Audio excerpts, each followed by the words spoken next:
పూరా లోకల్. నమస్తే, welcome to పూరా లోకల్. ప్రస్తుతం మనం నాంపల్లి కోర్టు దగ్గర హైకోర్టు అంటే న్యాయవాది అలాగే బీసీ ఉద్యమ నాయకుడు మాజీ బీసీ కమిషన్ మెంబర్ ఉపేంద్ర గారితో ఉన్నాము.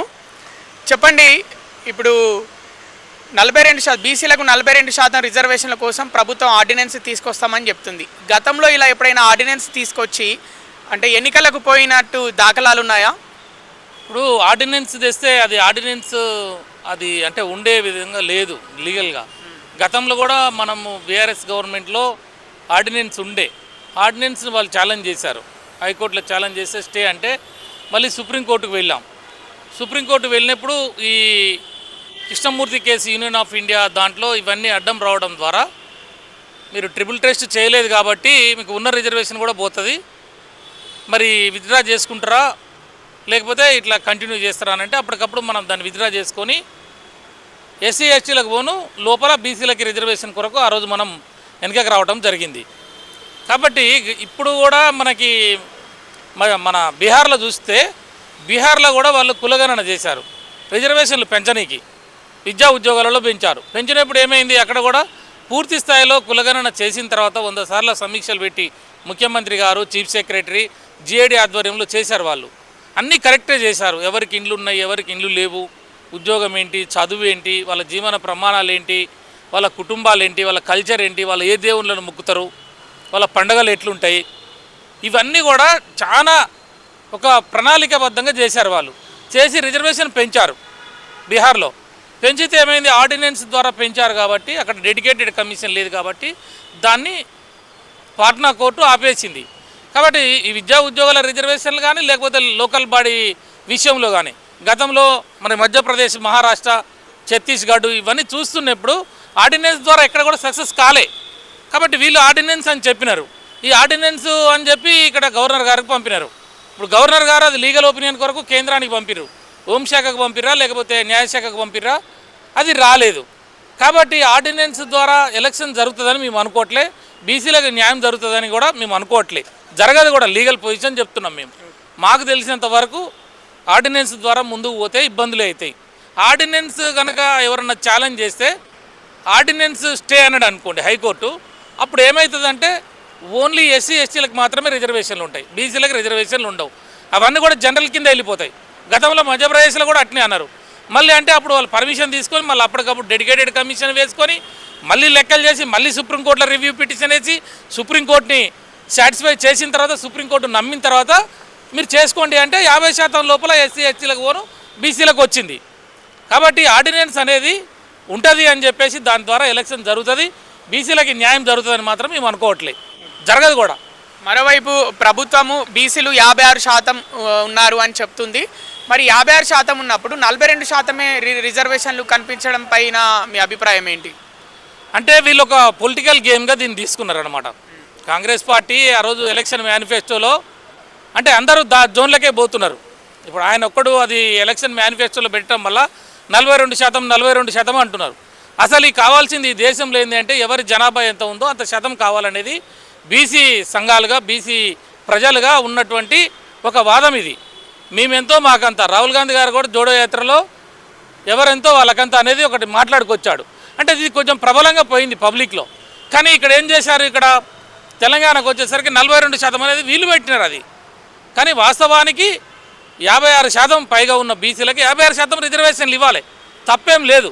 వాళ్ళ జనాభా ప్రకారం వాళ్ళకి ఇవ్వమంటున్నారు. అట్లనే ఎస్సీ ఎస్టీలు ఎంతమంది ఉన్నారో వాళ్ళని లెక్కబెట్టి వాళ్ళకి ఇస్తున్నారు. అట్లనే మిగతా వర్గాలు కూడా వాళ్ళు ఎంత ఉంటే అంత తీసుకుంటే ఈ పంచాయతీ అంతా ఉండదు.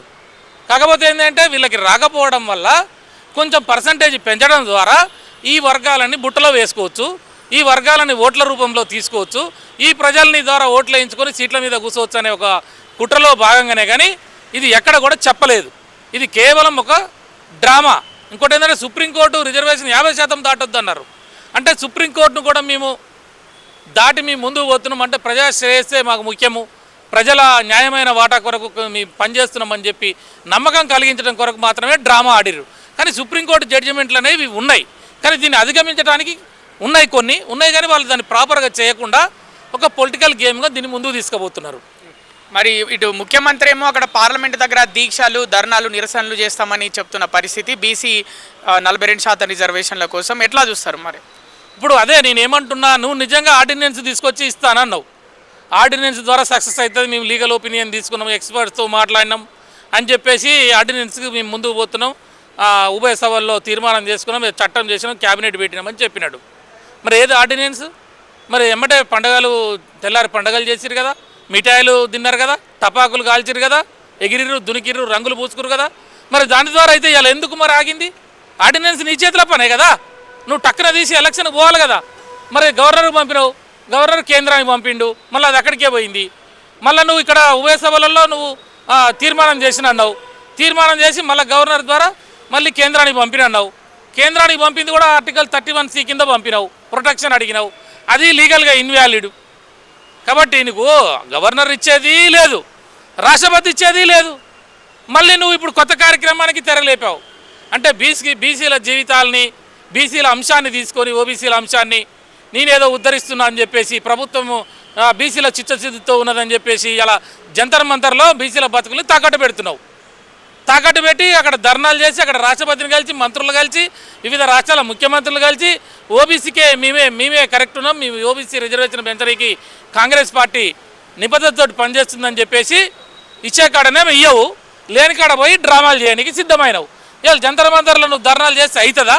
అంటే కేవలం నువ్వు కాలక్షేపం చేస్తూ ఇవాళ నీ యొక్క వ్యక్తిగతం యొక్క ఇమేజ్ పెంచుకోవడం కొరకు, నీ పర్సనాలిటీని పెంచుకోవడం కొరకు మల్లికార్జున ఖర్గే లాంటి వాళ్ళని, రాహుల్ గాంధీ లాంటి వాళ్ళని కూర్చోబెట్టి, సి వేణుగోపాల్ లాంటి వాళ్ళని నేను పవర్ పాయింట్ ప్రజెంటేషన్ ఇస్తున్నా మీరందరూ చూడండి అని హిందీలో ఇంగ్లీష్లో మాట్లాడుకుంటూ తెలంగాణ నుంచి పోయి ఇప్పుడు ఢిల్లీకి తయారైంది కదా. అంటే ఒక వాదం ఒక ఇష్యూ కావాలి కదా, ఈ ఇష్యూని నానబెట్టి అంటే కోట్లాది మంది ప్రజల జీవితాలతో ఆడుకుంటూ న్యాయమైన ధర్మమైన వాటా రాకుండా దీన్ని పెండింగ్లో పెడుతూ చట్టపరమైన అంశాలు వస్తాయని తెలిసినప్పటికి కూడా దపదపాలుగా నమ్మిస్తూ ఆర్డినెన్స్ పేరుతోటి 9th షెడ్యూల్ పేరుతోటి పోయి ఈ రకంగా చేసుకుంటే అది కాదని తెలిసినాక కొత్త డ్రామాకి తెరలేపిండు. అసలు ఇవన్నీ ఎందుకు? ఇవన్నీ ప్రజల్ని మోసం చేయనికే కదా. కాబట్టి మీ చిత్తశుద్ధికి లేదు, కరెక్ట్గా ప్రజల ఆకాంక్షల మేరకు మీరు పనిచేయటం లేదు. నిజంగా మీకు చిత్తశుద్ధి ఉంటే ఇప్పుడు జయలలిత గారు ఉన్నారు కదా, వాళ్ళు ఢిల్లీ వెళ్ళి అక్కడనే కూర్చుందామే, 9th షెడ్యూల్లో పెట్టే వరకు రాలేదు తిరిగి. ఆ రోజు వాజ్పేయి గారిని, ఆ రోజు ఎన్డీఏ గవర్నమెంట్ని ఒప్పించుకొని నిజంగా తమిళనాడు ప్రజలు ప్రతి ఇంట్లో కూడా జయలలిత గారి ఫోటో ఉండాలి, భారతదేశంలో ఓబీసీ అనే ప్రతి ఒక్కరి ఇంట్లో వీపీ సింగ్ గారి ఫోటో ఉండాలి.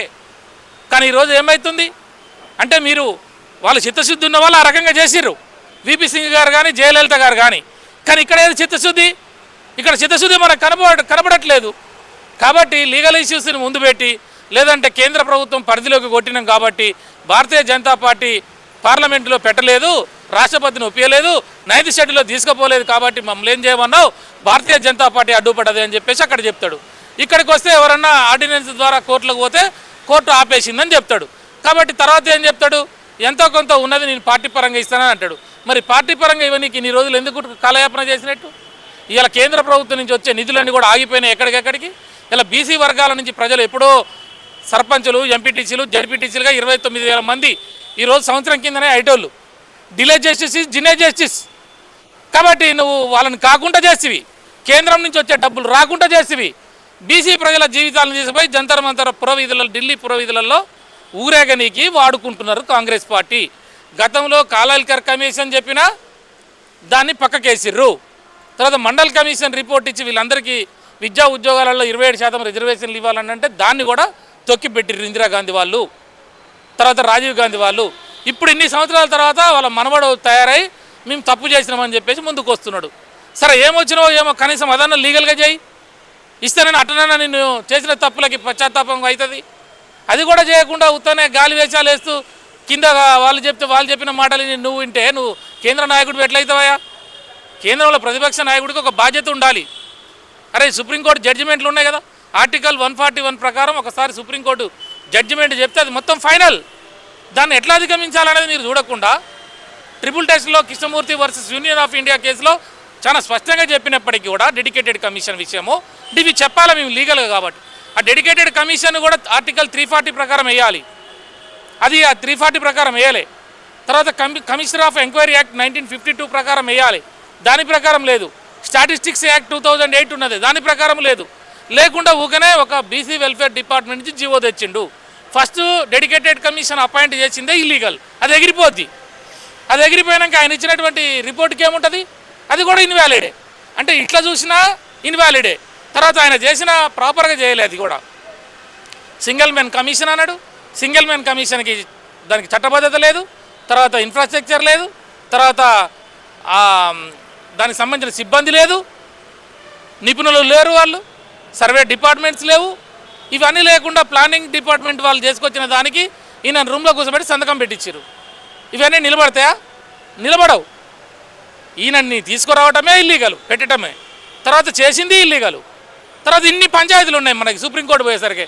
ఇవన్నీ ఎట్లయితే ఇవన్నీ పక్కకేసి ఇవన్నీ కాదని తెలిసి నిన్న మంత్రి గారు కూడా ఏదో లేట్ అవుతుందని చెప్పి మరి పోవడం అనేది చాలా ఇది బీసీలను మరొకసారి అన్యాయం చేయడం. ఒక బీసీ కమిషన్ మాజీ సభ్యులుగా మేము దేశంలో ఉన్న కమిషన్ రిపోర్ట్లు కానీ దేశంలో ఉన్న జడ్జిమెంట్లు కానీ ఇవన్నీ చూసిన తర్వాత మేము గతంలో నుంచే చెప్తున్నాము, బాధ్యతగా ప్రవర్తించండి, ప్రభుత్వం ఈ వర్గాలకు అన్యాయం చేయవద్దు. ఒక్కసారి వెనకకు పోతే మళ్ళీ 20-30 సంవత్సరాలు వెనకకు పోతుంది ఈ వర్గాలు. ఏదో ఆశపడుతున్నారండి అంత ఎంబీసీ కులాలు సంచార జాతుల వాళ్ళు. మేము కూడా వార్డు మెంబర్ అవుతామని చెప్పి నమ్మి ఓట్లు వేసినందుకు ఈ రకంగా రోడ్డు మీద పడేసి ధర్నాల పేరుతోటి మళ్ళీ ఢిల్లీకి తీసుకుపోతుంటే ఎట్లా? కాబట్టి ఇవన్నీ అవసరం లేదు. మీరు ఇప్పటికైనా కూర్చొని ఏ రకంగా చేస్తే రిజర్వేషన్లు వస్తాయో ఆ రకంగా చేయమని చెప్పి మేము డిమాండ్ చేస్తూ ఉన్నాం.